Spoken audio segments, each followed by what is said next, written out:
Bidadi township ವಿರುದ್ಧ JDS ಪಾದಯಾತ್ರೆನ ಹಮ್ಮಿಕೊಂಡಿದೆ. ಇವತ್ತು ಎರಡನೇ ದಿನ. ಈ ಬಗ್ಗೆ ಮಾತನಾಡೋದಕ್ಕೆ MLC ಭೋಜೇಗೌಡರು ಇದ್ದಾರೆ, ಅವ್ರನ್ನ ಮಾತನಾಡಿಸ್ತಾ ಹೋಗ್ತೀನಿ. ಸರ್, ಎರಡನೇ ದಿನದ ಪಾದಯಾತ್ರೆ, ಸಾಕಷ್ಟು ಸಂಖ್ಯೆಯಲ್ಲಿ ಜನ ಬಂದಿದ್ದಾರೆ.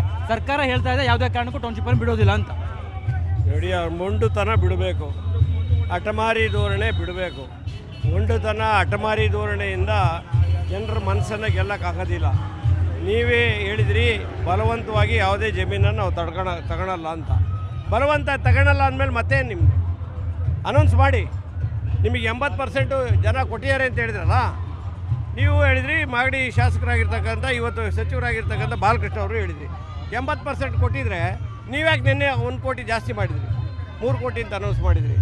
ನೀವು ನಿಜವಾಗಿಯೂ ಬಲವಂತವಾಗಿ ತಗೊಳ್ಳಲ್ಲ ಅಂತಾದರೆ, ಅಥವಾ 80% ಜನ ನಿಮಗೆ ಆಶೀರ್ವಾದ ಮಾಡಿದ್ದಾರೆ ಇದ್ರ ಬಗ್ಗೆ, ಟೌನ್ಶಿಪ್ ಬಗ್ಗೆ ಅಂತಾದರೆ, forthwith you rush to that spot. 517 ದಿನ ಕಳೆದಿದೆ. ಆ ಜಾಗಕ್ಕೆ ಇವತ್ತವರೆಗೆ ಈ ಕ್ಷೇತ್ರದ ಶಾಸಕರಾಗಲಿ, ನಿಮಗೇನೋ ಮುಖ್ಯಮಂತ್ರಿಗಳು ಕೆಲಸ ಇದೆ, ಭಾಳ ಕೆಲಸ ಇದೆ ಅಂತ ಒಪ್ಪನ.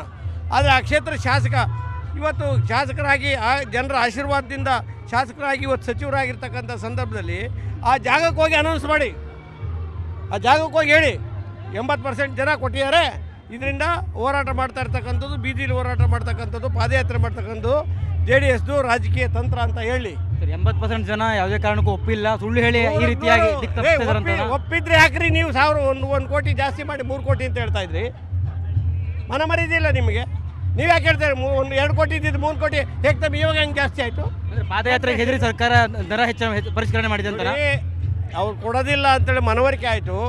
ಹೇಗಾದರೂ ಮಾಡಿ ವಾಮ ಮಾರ್ಗದಲ್ಲಾದರೂ ಆ ಜನರನ್ನ ದುಡ್ಡಿನಲ್ಲಿ ಅವ್ರು ಒಲಿಸ್ಬೇಕು ಅಂತೇಳಿ ಮಾಡಿರ್ತಕ್ಕಂಥ ತಂತ್ರ ಇದು. ಪಾದಯಾತ್ರೆ ಆರಂಭಕ್ಕೂ 1 ದಿನ ಮೊದಲೇ ಪರಿಶೀಲನೆಗಾಗಿ ಸಮಿತಿಯನ್ನು ರಚನೆ ಮಾಡಿದೆ. ಈ ಹಿಂದೆ ಹೇಳಿದ್ರು, ಅದನ್ನು ಮಾಡಿರಲಿಲ್ಲ.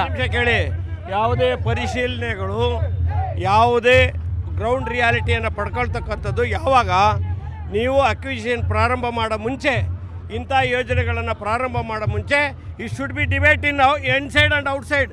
ಪಬ್ಲಿಕಲ್ಲಿ ಡಿಬೇಟ್ ಆಗಬೇಕು, ಆ ಜನಗಳೆದುರಿಗೆ ಡಿಬೇಟ್ ಆಗಬೇಕು. ಅಲ್ಲಿ ಆ ಡಿಬೇಟ್ ಆದ ನಂತರ ಈ ಸಾಧಕ ಬಾಧಕಗಳ ಬಗ್ಗೆ ಅಲ್ಲಿ ತೀರ್ಮಾನ ಮಾಡಬೇಕು. ಇವತ್ತು ನೀವು ಸಮಿತಿಯನ್ನು ರಚನೆ ಮಾಡಬೇಕು. ಇಷ್ಟು ದಿವಸ ಏನು ಮಾಡ್ತಾಯಿದ್ರಿ? ಇಷ್ಟು ದಿವಸ ಏನ್ರಿ ಮಾಡ್ತಾಯಿದ್ರಿ? ಈ ಪಾದಯಾತ್ರೆ ಮಾಡಿದ ಮೇಲೆ ಸಮಿತಿ ಮಾಡ್ತೀನಿ ಅಂತ ಹೇಳ್ತಾರಲ್ಲ, ಇದೇ ರೀತಿ ಸತ್ಯಶೋಧನಾ ಸಮಿತಿಯನ್ನು ಒಂದು ಮಾಡಿದ್ರಿ ಹಿಂದೆ.